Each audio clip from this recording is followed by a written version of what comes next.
اللہ الرحمن الرحیم حمدا وصلی اما بعد۔ عزیز طلباء کرام، ہم نے تحریر کے گزشتہ سبق کے اندر عوامل مانعہ کا بیان پڑھا۔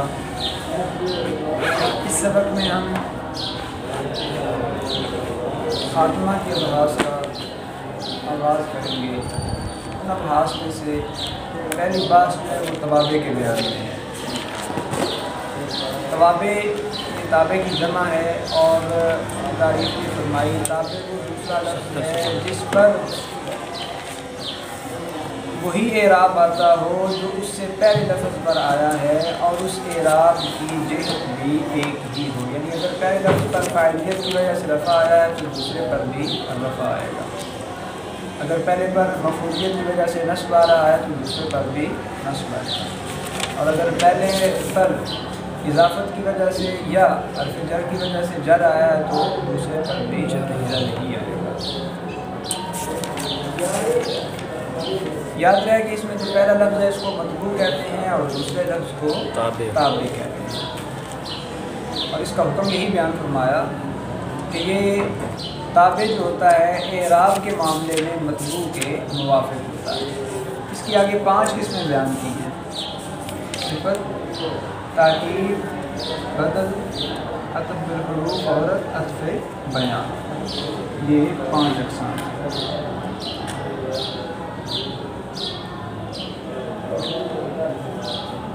سب سے پہلے صفت کی تعریف فرمائی۔ صفت وہ تابع ہے جو مطبوع یا اس کے متعلق میں پائے جانے والے معنی پر دلالت کرے۔ صفت وہ تابع ہے جو مطبوع میں پائے جانے والے معنی پر دلالت کرے، اسے صفت بحالی ہی کہتے ہیں، یا مطبوع کے متعلق میں پائے جانے والے معنی پر دلالت کرے، اسے صفت بحالی متعلق ہی کہتے ہیں۔ صفت بحالی ہی کی مثال ہے جانی رجل عالم۔ اب اس میں جو عالم ہے یہ صفت ہے اور رجل موصوف ہے، اور یہ رجل میں پائے جانے والے معنی پر دلالت کر رہا ہے۔ اور جانی رجل عالم ابو، اس میں عالم صفت ہے لیکن یہ رجل میں پائے جانے والے معنی پر دلالت نہیں کر رہا، بلکہ رجل کا جو متعلق ہے ابو اس کا باپ، اس میں صفت علم کے پائے جانے پر دلالت کر رہا ہے۔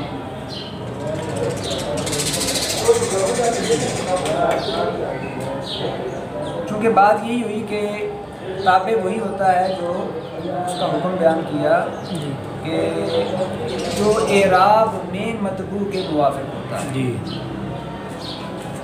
اور ان میں سے پہلا صفت ہے۔ تو صفت کے حوالے سے کچھ اور چیزیں بھی مصنف نے بیان کی ہیں جن میں صفت کا موصوف کے مطابق ہونا ضروری ہوتا ہے، اور وہ ٹوٹل 10 چیزیں ہیں جن میں سے 10 کا تعلق صفت بحالی کے ساتھ ہے اور 5 کا تعلق صفت بحالی متعلق کے ساتھ ہے۔ 10 چیزیں کون سی ہیں جن میں صفت بحالی ہی موصوف کے تابع ہوگی؟ تعریف و تنکیر، تعریف، تنکیر، تذکیر، تانیث، افراد، تثنیہ، جمع، رفع، نصب اور جر، یہ 10 چیزیں ہیں۔ اور صفت بحالی ہی ان 10 چیزوں میں موصوف کے تابع ہوتی ہے، اور بیک وقت ان 10 میں سے 4 کا پایا جانا ضروری ہے۔ گویا کہ آپ سمجھ لیں کہ 4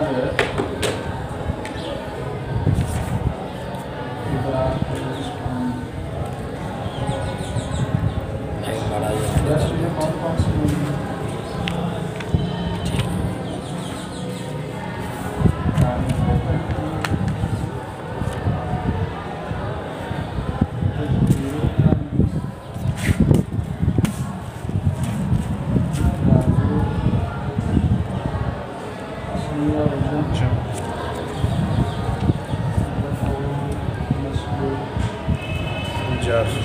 یہ 10 چیزیں، اور ان کی 4 اصناف بن گئی اور ان میں سے بیک وقت ایک ایک کا پایا جانا ضروری ہے. یعنی تعریف و تنکیر میں سے ایک ادھر آگے تنکیر. موصوف نکرہ ہے تو صفت بھی نکرہ ہے اس کے مطابق. موصوف مذکر ہے صفت بھی اس کے مطابق مذکر ہے. موصوف مفرد ہے صفت بھی اس کے مطابق مفرد ہے. موصوف مرفوع ہے صفت بھی اس کے مطابق مرفوع. تو 4 چیزوں میں یہ اس کے مطابق. جانی رجل عالم اور آگے چلیں. رجلانی عالمانی رجال عالمون. مؤنث کی مثال آ جائے گی. جانی امرأۃ عالمۃ جاتنی امرأۃ عالمۃ جاتنی امرأتان عالمتان اور جاتنی نسوۃ عالمات. یہ جو دوسری قسم ہے یہ 10 کے موافق نہیں ہوگی بلکہ 5 کی ہوگی. اور وہ 5 کون کون سی ہیں جی؟ تعریف و تنکیر یہ پہلی اور یہ آخری. پہلی قسم 10 کے اور دوسری قسم جو ہے تعریف و تنکیر رفع نصب کو جائے اس کے موافق. اس میں اگر موصوف معرفہ ہے تو صفت بھی معرفہ ہوگی. موصوف نکرہ ہے تو صفت بھی نکرہ ہے. یہاں موصوف نکرہ ہے صفت نکرہ ہے. موصوف مرفوع تو صفت بھی مرفوع.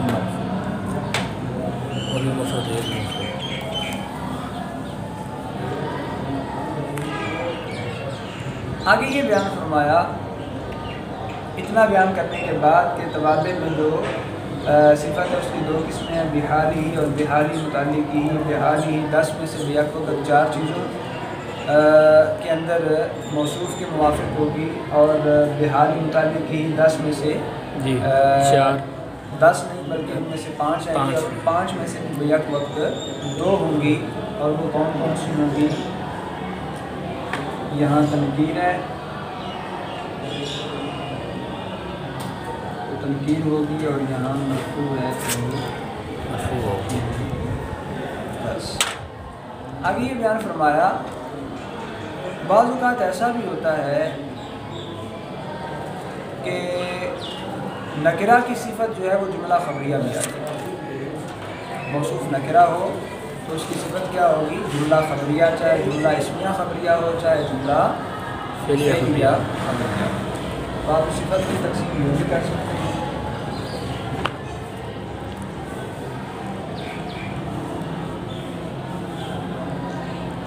صفت کیا ہو؟ مفرد ہوگی صفت جملہ. یہ مفرد کی مثال ہے جی اور جملہ کی مثال ہم نہیں لے سکتے ہیں. چلیں دونوں لکھ لیتے ہیں. جانی راجو عالم اور دوسری طرف جانی راجو ابو عالم. جانی راجو ابو عالم. اس میں ابو عالم جو ہے یہ جملہ ہے جو راجو کی صفت. توابع میں سے پہلی قسم جو صفت ہے اپنی دونوں اقسام اور اعراب سمیت اس کا ہم نے بیان مکمل پڑھ لیا ہے. اس کے ساتھ ہی ہے آگے دوسری قسم تاکید. تاکید کی تعریف یہ بیان فرمائی. تاکید وہ تابع ہے جو مطبوع کے حال کو نسبت یعنی مسند الیہ یا مسند ہونے یا تمام اجزاء یا تمام افراد کو شامل ہونے میں پختہ کرتا ہے تاکہ سننے والے کو کسی قسم کا کوئی شک نہ رہے. تاکید وہ تابع ہے جو مطبوع کی حال کو پختہ کرنے کے لیے آتا ہے نسبت میں یا تمام اجزاء یا افراد کی شمولیت میں تاکہ سننے والے کو کسی قسم کا کوئی شک باقی نہ رہے. اس کی آگے 2 قسمیں بیان فرمائیں. تاکید لفظی اور تاکید معنوی. تاکید لفظی کیا ہوتی ہے؟ فرمایا اس میں لفظ کا تکرار ہوتا ہے، چاہے لفظ اس میں مسند لے کا تکرار ہو جیسے زید قائم، یا مسند کا تکرار ہو جیسے ضربا زید، اور اس میں حرف کا بھی تکرار ہو سکتا ہے، ان زیدن قائم۔ تاکید معنوی کے مخصوص الفاظ ہیں، انہی الفاظ کے ساتھ ہوگی، اور وہ 8 ہیں۔ نفس عین، یہ دونوں واحد تثنیہ اور جمع کی تاکید کے لیے صیغہ بدلتا رہتا ہے اور ساتھ اسی حساب سے ضمیر بھی بدلتی رہتی ہے۔ جانی زید النفس، جانی زیدانی انفسہما، جانی زیدون انفسہما۔ اسی طرح جانی زید عینہ، جانی زیدانی اعینہما، جانی زیدون اعینہم۔ اس سے اگلے 2 الفاظ ہیں کلا اور کلتا، یہ تاکید معنوی، نفس عین بھی تاکید معنوی ہے اور کلا اور کلتا بھی۔ نفس عین واحد تثنیہ جمع تینوں کے لیے آتے ہیں ضمیر کے ساتھ، اور کلا اور کلتا یہ صرف تثنیہ کے لیے، کلا تثنیہ مذکر کے لیے، کلتا تثنیہ مؤنث کے لیے۔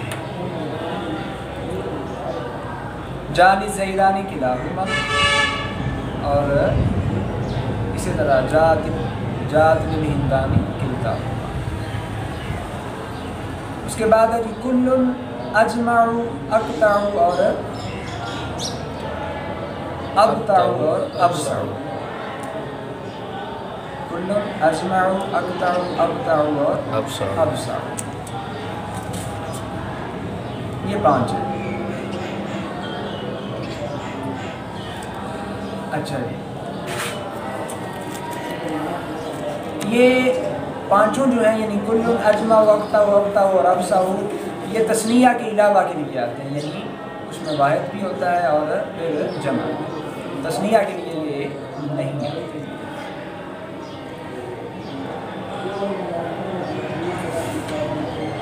اور پھر اس میں یہ ہے کہ کل جو ہے اس کا استعمال ضمیر کے ساتھ ہوتا ہے، اور باقی جو ہے وہ مفرد اور جمع کے اعتبار سے مفرد اور جمع استعمال ہوتے ہیں۔ مثلا جان القوم کلہم اجمعون اقطعون ابطعون ابصعون۔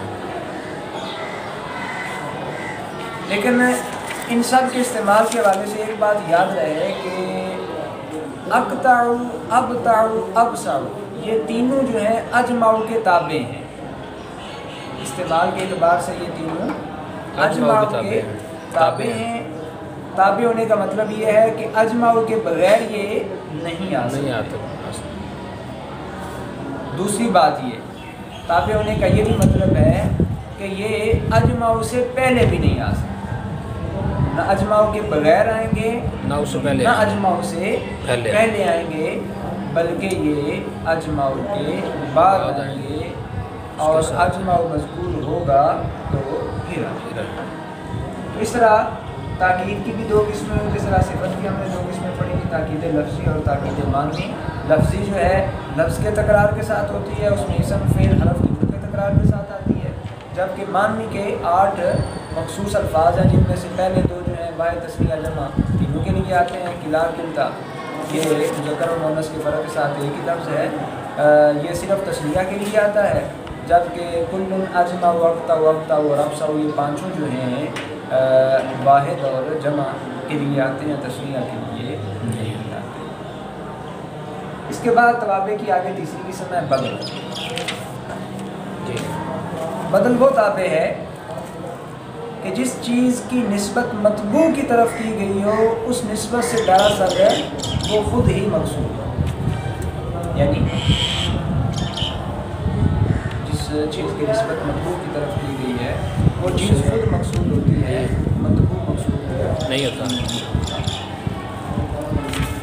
اس کی آگے مصنف نے 4 قسمیں بیان کی ہیں، بدل کل، بدل بعض، بدل شمال اور بدل غلط۔ بدل کل وہ تابع ہوتا ہے جس کا مدلول وہی ہو جو مطبوع کا مدلول ہے، تابع اور مطبوع، مدلول ایک ہی ہو، بدل کل ہے۔ اس کی مثال جیسے جانی زید اخوکا، اب اس میں اخوکا کا مدلول وہی ہے جو زید کا ہے، یعنی زید سے ذات زید مراد ہے اور اخوکا سے بھی وہی مراد ہے۔ بدلے بعض کیا ہوتا ہے؟ بدلے بعض وہ تابع ہوتا ہے جس کا مدلول مطبوع کے مدلول کا جز ہوتا ہے، اس کا ایک حصہ ہوتا ہے۔ جیسے ضریب زید راسو، اب راس جو ہے یہ زید کا ایک حصہ ہے، مطلب زید کے مخصوص حصے کو مارا گیا ہے، پورے جسم کو نہیں مارا گیا۔ اسی قسم میں بدل استعمال، بدل استعمال وہ تابع ہوتا ہے جس کا مدلول مطبوع کا ایسا متعلق ہوتا ہے کہ مطبوع کے ذکر کے باوجود اس کا انتظار رہتا ہے، خواہ تابع مطبوع پر مشتمل ہو یا مطبوع تابع پر مشتمل ہو۔ تو جس کا مطبوع کے ذکر کے بعد بھی انتظار رہے وہ کیا کہلاتا ہے؟ بدل استعمال۔ مثلا صلیب زید کہا جائے تو بعد بھی انتظار رہے گا بھی زید کی کس چیز کو سلب کیا گیا، جب آگے سوف کہیں گے تو پتہ چل جائے گا اور انتظار ختم ہو جائے گا کہ اس کے کپڑے سلب۔ اور بدل غلط کیا ہوتا ہے؟ بدل غلط وہ تابع ہوتا ہے کہ جس کا مطبوع غلطی سے ذکر کر دیا گیا ہو اور اس غلطی کا ازالہ کرنے کے لیے پھر تابع کو لایا جاتا ہے، غلطی کا ازالہ کرنے کے لیے تابع کو ذکر کیا جاتا ہے۔ مثلا یہ کہا جائے مراد کی برجو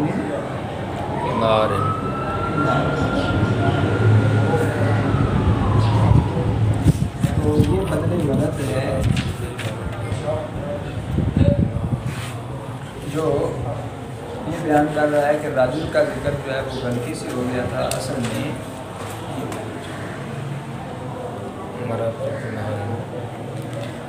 تو توابع کی جو تیسری قسم ہے بدل، اس کی چار قسمیں کل، بعض، استعمال اور غلط، ان چاروں کی تفصیل ہمارے سامنے آ گئی۔ اس کے بعد جو توابع کی پانچویں قسم ہے عطف بالحروف۔ عطف بالحروف وہ تابع ہے جو حرف عطف کے بعد ذکر کیا جائے اور جس چیز کی نسبت مطبوع کی طرف کی گئی ہے اس سے تابع اور مطبوع دونوں مقصود ہیں۔ اس میں مطبوع کو معطوف علیہ کہتے ہیں اور تابع کو معطوف کہتے ہیں، یعنی حرف عطف کے بعد جس کو ذکر کیا جائے اور جس چیز کی نسبت مطبوع کی طرف کی گئی ہے اس چیز کی نسبت تابع کی طرف کی ہے، مطبوع کو معطوف علیہ اور تابع کو معطوف کہتے ہیں۔ اس میں حرف عطف کا استعمال ہوتا ہے، آگے حروف کا بیان آ رہا ہے جس میں ہم پڑھیں گے۔ یہ حروف عطفہ 10 ہیں، واو، فا، ثم، حتی، او، اما، ام، بل، لیکن اور لا۔ ان میں سے کوئی آ جائے تو اس کے ساتھ جو تابع ذکر کیا جاتا ہے اسے عطف بالحروف۔ اچھا جی، اس کے بعد آخری قسم ہے کہ توابع کی عطف بیان۔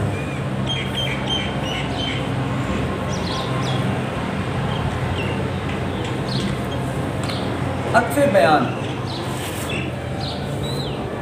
عطف بیان یہ صفت کے علاوہ تابع ہوتا ہے۔ صفت کے علاوہ وہ تابع ہوتا ہے جو مطبوع کی وضاحت کرنے کے لیے آتا ہے۔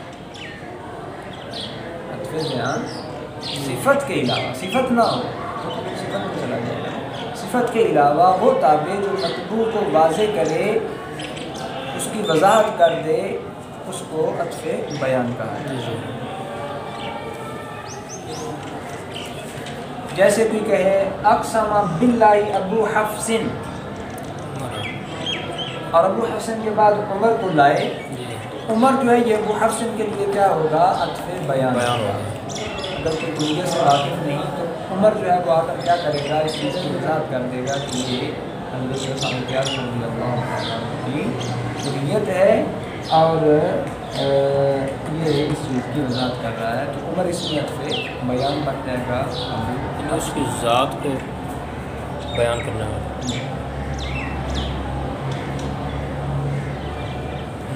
اور یاد رہے کہ عطف بیان میں اس چیز کو دیکھا جاتا ہے کہ جو چیز زیادہ مشہور ہو وہ عطف بیان بنتی ہے، کم مشہور کی۔ اگر کنیت زیادہ مشہور ہے تو پھر کنیت کیا ہوگی؟ عطف بیان بن جائے گی۔ جس طرح سیدنا ابو ہریرہ رضی اللہ تعالیٰ تو ان کے نام کی نسبت ہے، ان کی کنیت جو ہے وہ زیادہ مشہور ہے، تو ان کا نام ذکر کرنے کے بعد ان کے لیے کنیت جو ہے وہ عطف بیان بنے گی۔ اور اگر کوئی اور ہستی ایسی ہے کہ جن کی کنیت کم مشہور ہے، نام زیادہ مشہور ہے، تو پھر وہاں کنیت کے لیے نام کیا ہوگا؟ عطف بیان۔ الحمدللہ یہاں تک ہم نے توابع کے بیان کی تفصیل پڑھ لی، جس میں ہم نے 5 قسم کے بارے میں جانا: صفت، تاکید، بدل، محروف اور عطف بیان۔ انشاءاللہ العزیز ہمارا اگلا سبق جو ہے وہ منصرف اور غیر منصرف کے حوالے سے ہوگا۔ اللہ رب العزت کی بارگاہ میں دعا ہے